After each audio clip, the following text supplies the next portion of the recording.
नमस्कार दोस्तों, स्वागत है आप सभी का हमारे YouTube channel study with PL Kumawat पर। दोस्तों आज अपन राजस्थान के अंदर जो रीट या आरटेट एग्जाम होने वाली है उसके लेवल 2 के लिए विज्ञान विषय के अंतर्गत भौतिक विज्ञान को शुरू करने जा रहे हैं। और इसके बीच में जो आज का जो अपना पहला टॉपिक है वो ऊष्मा और ताप है। दोस्तों मैं आपको बहुत ही विस्तृत कंटेंट अवेलेबल करवाने जा रहा हूं और ये कंटेंट जो है राजस्थान की आरबीएसई और एनसीईआरटी की पाठ्य पुस्तकें है कक्षा 5 से लेकर 10वीं तक की, उनका विस्तृत अध्ययन करके तैयार किया गया है। और इस प्रकार रीट का या आर टेट का जो एग्ज़ाम होने वाला है उसके पेपर के अंदर इस कंटेंट के बारे एक भी प्रश्न जानने की गुंजाइश ना के बराबर है दोस्तों। तो मैं देखिए दोस्तों आपको बहुत ही विस्तृत कंटेंट अवेलेबल करवाने वाला हूँ, तो आप हमारे साथ जुड़े रहिएगा दोस्तों। तो दोस्तों शुरू करते हैं आज का अपना टॉपिक ऊष्मा और ताप। तो सबसे पहले अपन ये समझते हैं कि ऊष्मा क्या होती है। तो ऊष्मा जो होती है एक प्रकार की क्या होती है, ये ऊर्जा होती है। ऊष्मा जो होती है एक प्रकार की ऊर्जा होती है। ये वस्तु के ठंडेपन या गर्मपन का क्या कराती है, एहसास करवाती है कि एक वस्तु है ठंडी है या गर्म है। इसका पता अपन को वस्तु के जिस गुण के माध्यम से पता चलता है वो क्या कहलाती है, ऊष्मा कहलाती है। और ऊष्मा एक प्रकार की ऊर्जा होती है। अब देखिए ऊष्मा का जो स्थानांतरण होता है वो क्या कहलाता है, उच्च ताप वाली वस्तु से निम्न ताप वाली वस्तु की तरफ होता है। और ये तब तक होता है जब तक कि दोनों वस्तुओं का तापमान समान ना हो जाए, यानी क्या करना, साम्य अवस्था ना आ जाए। तो मान लीजिए कि ये दो वस्तु हैं, ठीक है, ये दो वस्तुएं और ये दो वस्तुएं, ठीक है ना। इसका तापमान अगर 10 डिग्री सेंटीग्रेड है, ठीक है, और इसका तापमान है वो 40 डिग्री सेंटीग्रेड है, तो ऊष्मा का जो स्थानांतरण होगा वो इस तरफ होगा। यानी क्या कह सकते हैं कि इस दूसरी वाली वस्तु से पहली वाली वस्तु की तरफ ऊष्मा का स्थानांतरण तब होगा जब तक कि इन दोनों वस्तुओं का तापमान बराबर नहीं हो जाता। यानी अपन कह सकते हैं कि जब तक दोनों वस्तुओं का तापमान 25-25 डिग्री सेंटीग्रेड नहीं हो जाता तब तक ये ऊष्मा का जो स्थानांतरण है वो क्या होता है, दूसरी वाली वस्तु से पहली वाली वस्तु की तरफ हो जाएगा। और जब क्या होता है कि दोनों वस्तुओं का तापमान समान हो जाएगा तो ऐसी स्थिति में फिर क्या होगा, ऊष्मा का स्थानांतरण होना बंद हो जाएगा। यानी क्या कह सकते हैं कि ऊष्मा का स्थानांतरण अब नहीं होगा, साम्य अवस्था आ जाती है। तो साम्य अवस्था पर ऊष्मा का स्थानांतरण नहीं होता है। ये दोस्तों महत्वपूर्ण पॉइंट आप याद रखना है कि जब ऊष्मा का जो स्थानांतरण होता है वो उच्च ताप वाली वस्तु से निम्न ताप वाली वस्तु की तरफ तब तक होता है जब तक कि साम्य अवस्था नहीं आ जाए, यानी दोनों वस्तुओं का तापमान समाप्त नहीं हो जाता, समान नहीं हो जाता। जब दोनों वस्तुओं का तापमान समान हो जाता है तब क्या होता है कि ऊष्मा का स्थानांतरण होना बंद हो जाता है। दोनों वस्तुएं जो है वह तापीय साम्य में होती हैं। तो ठीक है, आप याद रखना कि ऊष्मा का जो स्थानांतरण होता है वो उच्च ताप वाली वस्तु से निम्न ताप वाली वस्तु की तरफ तब तक होता रहता है जब तक कि दोनों वस्तुओं का तापमान समान नहीं हो जाता। अब अपन आगे देखते हैं कि जो वस्तु ऊष्मा का त्याग करती है, जो वस्तु ऊष्मा त्याग करती है उसका तापमान कम होता है। और जो वस्तु जो होती है वो ऊष्मा ग्रहण करती है उसका तापमान जो होता है वो बढ़ता रहता है। यानी कि सीधा से कहने का मतलब ये होता है कि जो वस्तु है ऊष्मा का त्याग करती है उसका तापमान कम हो जाता है, यानी वो ठंडी होती है। और जो वस्तु जो होती है ऊष्मा ग्रहण करती है उसका तापमान बढ़ जाता है, यानी वो ज़्यादा गर्म होने लगती है। अब अपन कह सकते हैं कि ऊष्मा के जो मात्रक है इसके बारे में बात करते हैं। तो ऊष्मा का जो एसआई मात्रक होता है वो होता है जूल, कैलोरी और किलोग्राम मीटर स्क्वायर प्रति सेकंड स्क्वायर होता है। तो देखिए दोस्तों इस मात्रक को अपन निकाल भी सकते हैं ऊर्जा के फॉर्मूले से, ठीक है ना। कैसे निकालते हैं वो देखिए, ऊर्जा का जो एक सूत्र होता है ई बराबर क्या होता है, एम सी स्क्वायर होता है। तो यानी ये इसका मात्रक अपन क्या रख सकते हैं, किलोग्राम लिख देते हैं। और यानी क्या करना है, ये है एक प्रकार का वेग होता है, तो वेग का मात्रक क्या होता है, मीटर प्रति सेकंड स्क्वायर होता है, मीटर प्रति सेकंड। और ये स्क्वायर है तो दोनों की तरफ क्या लगा देते हैं, स्क्वायर लगा देते हैं। तो इस प्रकार ऊष्मा का जो मात्रक होता है वो इस प्रकार लिख सकते हैं कि ई बराबर होता है, इस सूत्र से अपन निकालते हैं एम सी स्क्वायर। और इसका जो मात्रक होगा वो किलोग्राम होगा। और ये एक प्रकार का, क्योंकि ये प्रकाश का वेग है तो प्रकाश के वेग का जो मात्रक होता है वो मीटर प्रति सेकंड होता है। और चूंकि इसके स्क्वायर लग रहा है तो इसका स्क्वायर कर देते हैं। तो इस प्रकार ये ऊष्मा का जो मात्रक होता है वो क्या हो जाएगा, किलोग्राम मीटर स्क्वायर प्रति सेकंड स्क्वायर। तो यही तो मात्रक अपन ने लिखा है ये। तो इस प्रकार अपन क्या कर सकते हैं, ऊष्मा का ये मात्रक अपन निकाल भी सकते हैं सूत्र के द्वारा। और इसका जो सीजीएस के अंदर ऊष्मा का जो मात्रक होता है वो होता है अर्ग होता है। क्या होता है, अर्ग होता है। तो इस प्रकार आप याद रखना है कि जो ऊष्मा के एसआई मात्रक होता है वो जूल होता है, कैलोरी होता है और किलोग्राम मीटर स्क्वायर प्रति सेकंड स्क्वायर होता है। और इसका जो सीजीएस के अंदर मात्रक होता है वो अर्ग होता है। अब अपन बात करते हैं कि ताप क्या होता है। ताप किसी वस्तु का अन्य वस्तु की तुलना में ठंडा या गर्म होने का पता जिस गुण से चलता है वो क्या होता है, ताप है।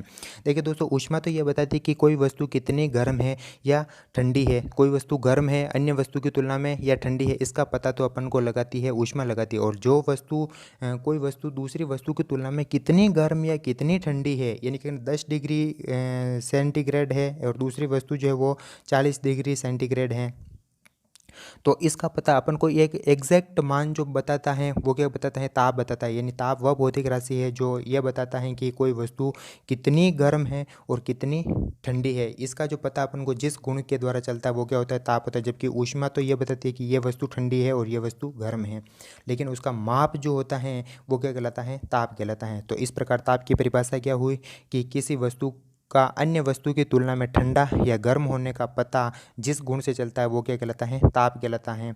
अब ताप का जो मापन है वो थर्मामीटर के द्वारा करते हैं। किससे करते हैं, थर्मामीटर। ताप का मापन करते हैं थर्मामीटर। और थर्मामीटर जो होता है वो ऊष्मीय प्रसार के सिद्धांत पर कार्य करता है। अब ऊष्मीय प्रसार क्या होता है कि थर्मामीटर की जो नलिका होती है ना, ये इस प्रकार की एक ट्यूब होती है थर्मामीटर के अंदर, ये इस प्रकार की, ठीक है ना। तो इसके अंदर क्या होता है कि पारा भरा रहता है। तो पारा भरा रहता है या फिर कोई द्रव्य भरा रह सकता है, कभी कभी अल्कोहल भी हो, अल्कोहलिक तापमापी भी होता है। तो अपन जो इसके अंदर जो भी पदार्थ भरा रहता है वो क्या करता है कि जैसे ऊष्मा मिलती है तो इसके अंदर क्या होता है कि प्रसार होने लगता है, और प्रसार होने के कारण इसका आयतन बढ़ता है। क्या बढ़ जाता है, आयतन बढ़ता है। और आयतन बढ़ने के कारण ये क्या होता है कि तापमापी की जो नलिका होती है उसके अंदर ऊपर की तरफ बढ़ता रहता है। और जैसे जैसे ऊपर की तरफ बढ़ता रहता है इसके ऊपर क्या होता है, इस प्रकार के पाठ्यांक लिखे होते हैं, और इन पाठ्यांकों को अपन पढ़कर उस ताप का क्या करते हैं, मापन करते हैं। तो इस प्रकार हमेशा आप याद रखना कि जो थर्मामीटर होता है वो जो है ऊष्मीय प्रसार के सिद्धांत पर कार्य करता है। किस सिद्धांत पर आधारित है, ऊष्मीय प्रसार के सिद्धांत पर आधारित है। तो इस ऊष्मीय प्रसार के बारे में हम आपन जो है वो आगे बहुत ही विस्तार से पढ़ने वाले हैं। यहाँ पर आप याद रखना कि जो तापमापी होता है वो ऊष्मीय प्रसार के सिद्धांत पर कार्य करता है।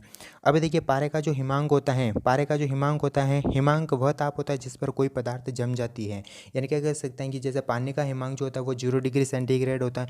जैसे पानी का तापमान 0 डिग्री सेंटीग्रेड होता है तो जो पानी जो है वो बर्फ़ के अंदर क्या हो जाती है, बदल जाती है। इसी प्रकार पारा जो है वो -39 डिग्री सेंटीग्रेड पर ठोस अवस्था के अंदर बदल जाता है, ठीक है ना। तो पारे का जो हिमांक होता है वो -39 डिग्री सेंटीग्रेड होता है। और एल्कोहल का जो ताप हिमांक होता है वो कितना होता है, -115 डिग्री सेंटीग्रेड होता है। तो इस प्रकार अपन कह सकते हैं कि जो पारा जो है वो -39 डिग्री सेंटीग्रेड पर जम जाता है और एल्कोहल जो होता है वो -115 डिग्री सेंटीग्रेड पर जम जाता है। तो इस प्रकार अपन कह सकते हैं कि जो पारा जो है वो केवल माइनस के अंदर 39 डिग्री सेंटीग्रेड तक तापमान को ही माप सकता है। यानी पारे से बने हुए जो भी तापमापी होते हैं वो केवल -39 डिग्री सेंटीग्रेड के तापमान को ही माप सकते हैं। अगर इससे और कम तापमान को अपन को मापना होता है तो अपन जो भी जो है ये तापमापी है उसमें अपन क्या करते हैं, एल्कोहल का प्रयोग करते हैं। क्योंकि एल्कोहल जो होता है उसका जो हिमांक होता है वो -115 डिग्री सेंटीग्रेड होता है और ये -115 डिग्री सेंटीग्रेड तक जमता है। तो इस प्रकार अपन तापमापी के अंदर क्या करेंगे, यदि -39 डिग्री सेंटीग्रेड से भी अपन को कम ताप मापना हो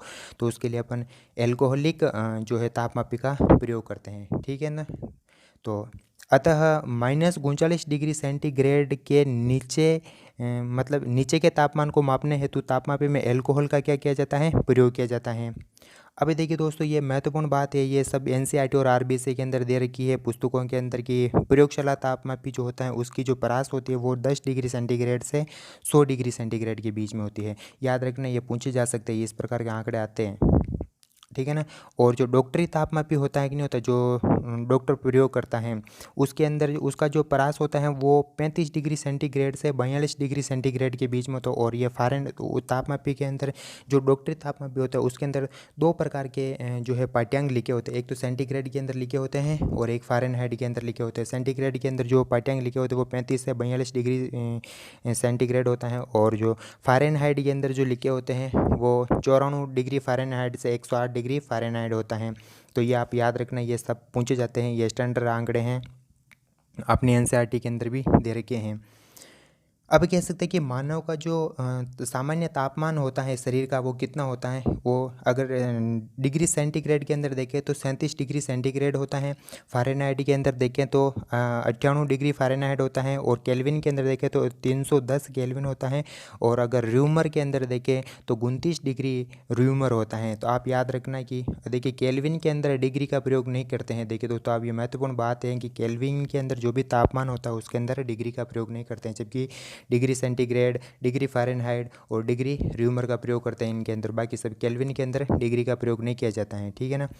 अब देखिए परम शून्य ताप क्या होता है। तो परम शून्य वह न्यूनतम ताप, ये आप याद रखना दोस्तों कि मानव शरीर का जो सामान्य तापमान होता है वो ये याद रखना 37 डिग्री सेंटीग्रेड, 98 डिग्री फ़ारेनहाइट, या फिर कह सकते हैं कि केल्विन के अंदर 310 केल्विन होता है, या फिर कह सकते हैं कि 29 डिग्री फ़ारेनहाइट होता है। ये याद रखना, ये सबसे महत्वपूर्ण जो है आंकड़े हैं, ये परीक्षा के अंदर पूछे जाते हैं। अब देखिए दोस्तों कि परम शून्य ताप क्या होता है। तो परम शून्य ताप वह न्यूनतम ताप जिस पर प्रत्येक पदार्थ में न्यूनतम संभावित आणविक करते रहते हैं। तो परम शून्य ताप वह होता है जिसमें पदार्थ के अंदर न्यूनतम संभावित आणविक सक्रियता होती है, यानी कि अगर जो अणु होते हैं उनकी सक्रियता बिल्कुल कम हो जाती है। सक्रियता से तात्पर्य होता है कि उनके अंदर जो गति होती है वो बिल्कुल कम हो जाती है या न के बराबर हो जाती है। यानी कह सकते हैं कि जो कण जो होते हैं वो जिस तापमान पर पदार्थ के अंदर एक स्थायित्व प्राप्त कर लेते हैं इस अवस्था के अंदर, ठीक है ना। जो कण जो होता है वो गति नहीं करते हैं और वो अस्थायी अवस्था के अंदर हो जाते हैं, मतलब रुक जाते हैं, उनकी गति जो होती है वो लगभग शून्य हो जाती है। ऐसा जो तापमान होता है वो क्या कहलाता है, परम शून्य ताप कहलाता है। देखिए दोस्तों, ये जो तापमान होता है इसका जो मान होता है वो 0 डिग्री यानी कि 0 केल्विन होता है। और डिग्री सेंटीग्रेड के अंदर देखें तो -273 डिग्री सेंटीग्रेड होता है। ये याद रखना, आप बहुत ही स्टैंडर्ड आंकड़े हैं, ठीक है। और देखिए गैसों की अगर बात करते हैं तो गैसों का जो समीकरण होता है वो PV इज इक्वल टू होता है nRT होता है। तो PV इज इक्वल टू, और जब ये तापमान अपना शून्य हो जाता है तो PV इज इक्वल टू क्या होता है, अपना शून्य हो जाता है। यानी क्या कह सकते हैं कि गैसों का जो परम शून्य ताप पर जो दाब होता है और आयतन होता है वो क्या होता है, शून्य होता है। ये याद रखना। तो यही मैंने यहाँ पर लिखा हुआ था कि परम शून्य ताप पर जो है गैसों के लिए जो आयतन और दाब जो होता है वो शून्य होता है। ये महत्वपूर्ण मैंने शॉर्ट में लिखा है ताकि आपको जल्दी से याद हो, ज़्यादा अपना जो है वीडियो है बड़ा नहीं हो और आपको आसानी से याद होए। तो इस प्रकार याद रखना कि जो गैसों के लिए परम शून्य ताप पर जो गैसों का दाब होता है और आयतन होता है वो क्या होता है, शून्य होता है। अब अपन देखते हैं कि ऊष्मा के बारे में प्रमुख जो है इकाइयों के बारे में देखते हैं। तो ठीक है, एक कैलोरी जो होती है वो 4.2 जूल के बराबर होती है, ठीक है ना। तो और फिर क्या करना, एक जूल जो होता है वो 1/4.2 कैलोरी के बराबर होती है। यानी कि कह सकते हैं इसको इसके नीचे भेज दिया, कुछ नहीं किया, ठीक है ना। तो इस प्रकार ये आप याद रखना कि एक कैलोरी जो होता है वो 4.2 जूल के बराबर होता है और एक जूल जो होता है वो 1/4.2 कैलोरी के बराबर होता है। ये पूछे जाते हैं, आप याद रखना। और एक जूल जो होती है वो 10 की पावर 7 अर्ग के बराबर होती है, ठीक है ना। 10 की पावर 7 अर्ग के बराबर होती है। और एक अर्ग जो होता है वो 10 की पावर -7 जूल के बराबर होती है। कुछ नहीं किया, इस 7 को क्या कर दिया, इसके नीचे भेज दिया, तो यहाँ पर एक अर्ग 1 जूल बन गया। तो एक अर्ग जो होता है वो होता है 10 की पावर -7 जूल के बराबर होती है। अब यह मान अपन ने कैसे निकाला, तो अपन कह सकते हैं कि इसका जो MKS पद्धति के अंदर जो इसका मात्रक होता है वो ये होता है। तो CGS के अंदर क्या होता है, किलोग्राम का मात्रक जो होता है वो ग्राम होता है और मीटर का जो मात्रक होता है वो क्या होता है, मीटर का जो मात्रक होता है वो क्या होता है, मतलब कह सकते हैं कि मीटर जो होती है वो लंबाई के अंदर होता है, यानी ये लंबाई का मात्रक होता है।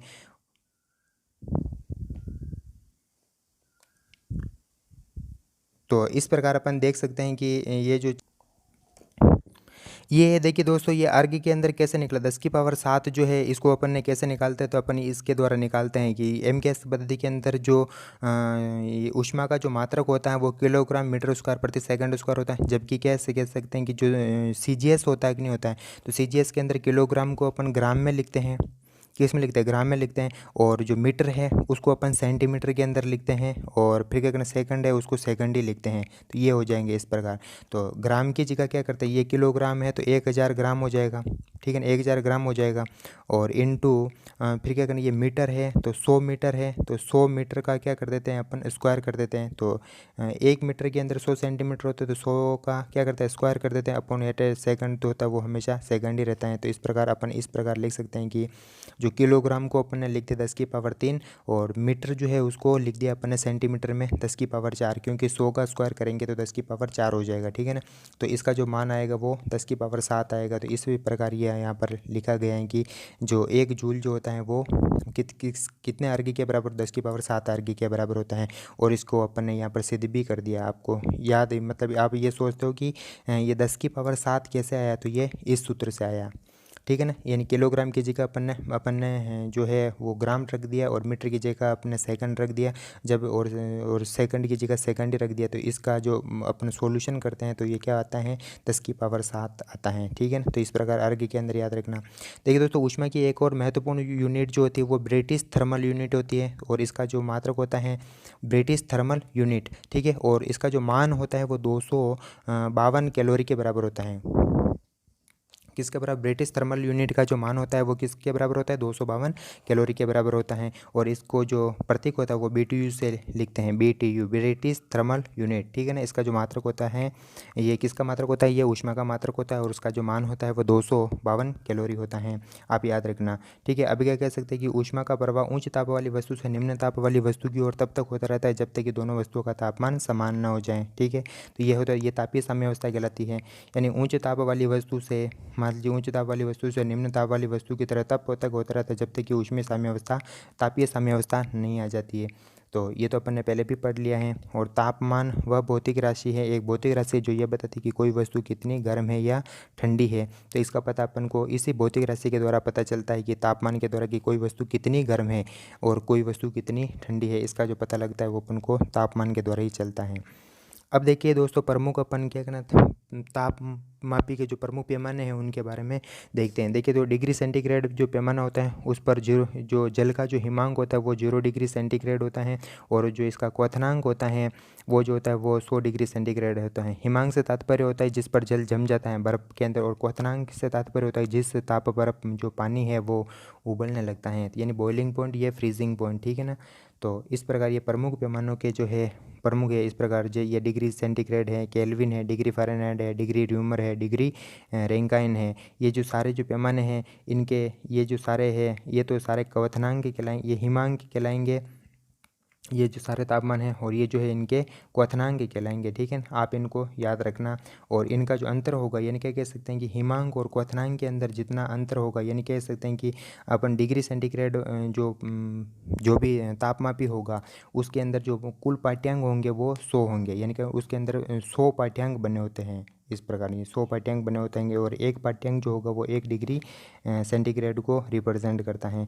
तो इस प्रकार कह सकते हैं कि इनके जो हिमांकों के जो पाठ्यांक है वो ये है, और क्वथनांक के जो पाठ्यांक है वो सारे ये है, और इनका जो अंतर है वो ये यहाँ पर लिखा हुआ है। इसको आप याद कर लेना, ये परीक्षा के अंदर अक्सर पूछे जाते हैं कि एक मतलब डिग्री फ़ारेनहाइट पैमाने पर जल का जो है हिमांक कितना होगा, तो वो 32 डिग्री फ़ारेनहाइट होगा। ये अक्सर पूछे जाते हैं, इस पर एक प्रश्न तो आएगा ही आएगा, आप देखना परीक्षा के अंदर, ठीक है। अब कह सकते हैं कि एक पैमाने का दूसरे पैमाने के अंदर कैसे स्थानांतरण होता है, मतलब कैसे अपन परिवर्तित करते हैं कि जो डिग्री सेंटीग्रेड तापमान होता है उसको डिग्री फ़ारेनहाइट के अंदर कन्वर्ट करना, या जो डिग्री रैंकाइन होता है उसको केल्विन के अंदर कैसे कन्वर्ट करना। इसका जो एक सूत्र होता है वो जो ये सूत्र है आप याद रखना।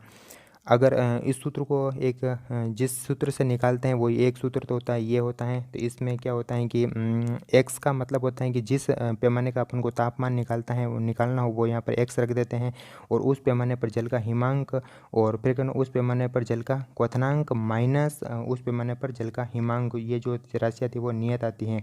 और इस सूत्र के द्वारा से अपन क्या निकालते हैं, इस सूत्र को व्युत्पत्ति करते हैं। तो आपको याद केवल यह सूत्र ही रखना है।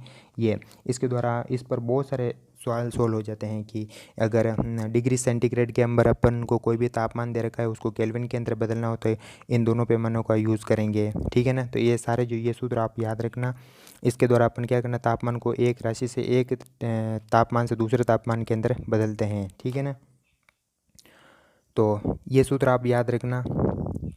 जैसे अब 50 डिग्री फ़ारेनहाइट को डिग्री सेंटीग्रेड के अंदर व्यक्त करते हैं। ये एक अब एग्जांपल के द्वारा समझते हैं दोस्तों कि कैसे ये जो फॉर्मूला है ये जो अपने काम करता है, ठीक है ना। तो अब 50 डिग्री फ़ारेनहाइट को जो डिग्री सेंटीग्रेड में व्यक्त कर रहे हैं, कैसे करेंगे? तो इसका जो एक सूत्र होता है वो होता है, देखिए दोस्तों, एक तो क्या करना, अपन को फ़ारेनहाइट के अंदर मान देगा, अपन को सेंटीग्रेड के अंदर निकालना है। तो अपन इस फॉर्मूला का यानी एक तो फॉर्मूला ये लेंगे और दूसरा फ़ारेनहाइट वाला फॉर्मूला ये लेंगे। तो ये मैंने यहाँ पर लिख दिया है।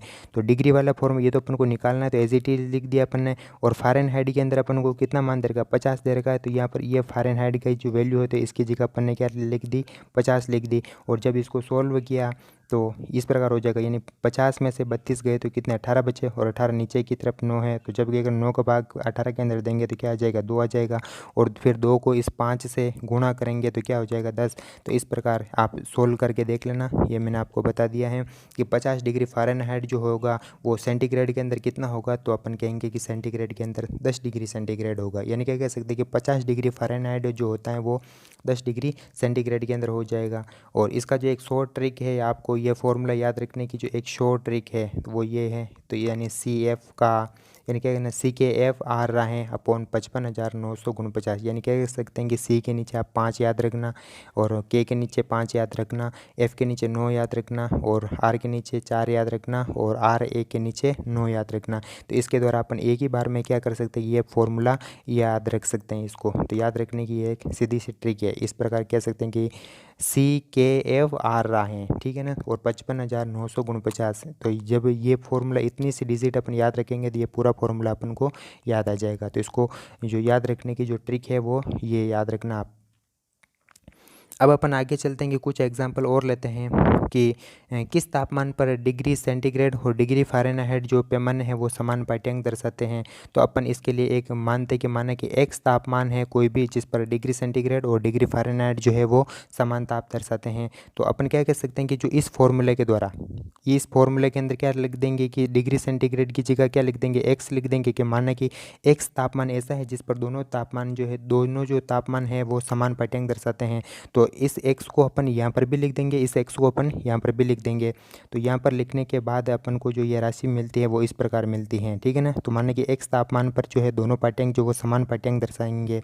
तो x यहाँ पर भी लिख दिया अपन ने, और डिग्री फ़ारेनहाइट दोनों की जगह अपन ने x तापमान लिख दिया। और जब फिर क्या करना, इसको अपन ने वज्र गुणा किया तो ये कंडीशन आ गई है अपने पास। और फिर क्या करना, इसको पक्षांतर करके अपन क्या करना, x का मान निकालेंगे। तो इसका जो मान आएगा वो -40 डिग्री फ़ारेनहाइट या फिर कह सकते हैं कि डिग्री सेंटीग्रेड आएगा। तो जिसके अंदर आपको पूछे वो आपको इकाई लिख देनी है, ठीक है ना यहाँ पर। तो ये एक महत्वपूर्ण वो चीज़ है, ये शायद पिछली रेट के अंदर भी इसके बारे में प्रश्न पूछा गया था कि ये निकालते कैसे हैं। तो आपको याद रखना है, ये फॉर्मूला रखना है और इसके अंदर मान ले x कोई भी तापमान लेना है, फिर करना डिग्री सेंटीग्रेड की जगह भी x रख देना है, और फ़ारेनहाइट की जगह भी अपन को x रख देना है। और फिर क्या करना है, जब इसको वज्र गुणा करके अपन सोल्व करते हैं तो इसका मान आता है -40 डिग्री फ़ारेनहाइट, या फिर कह सकते हैं कि डिग्री सेंटीग्रेड। जो भी जिस अवस्था के अंदर भी अपन को दिया हुआ हो वो इकाई वहाँ यहाँ पर लिख देंगे। ये मैंने दोनों लिख दिए, ठीक है ना, क्योंकि डिग्री फ़ारेनहाइट के अंदर भी यही ताप होगा और डिग्री सेंटीग्रेड के अंदर भी यही ताप होगा। अब अगला अपना क्वेश्चन जो है वो 50 डिग्री सेंटीग्रेड को र्यूमर में व्यक्त करें। तो इसका जो फॉर्मूला होगा वो इसके अंदर आप निकाल के याद देखना कि CF/5 = होगा, र्यूमर के अंदर जो होता है वो R/4 होता है। तो सेंटीग्रेड के अंदर अपन को मान दे रखा है, कितना दे रखा है, 50 दे रखा है। तो 50 यहाँ पर लिख देंगे। तो यहाँ पर क्या लिख देंगे, 50 लिख देंगे, ठीक है ना। तो 50 को जब इससे काटेंगे तो क्या हो जाएगा, 10 आ जाएगा अपने पास। और इस 10 को जब अपन क्या करें, इससे गुणा करेंगे तो R का मान कितना आ जाएगा अपने पास, 40 आ जाएगा, ठीक है ना। तो इस प्रकार 40 डिग्री र्यूमर हो जाएगा। तो इस प्रकार आप इसको करके देखना।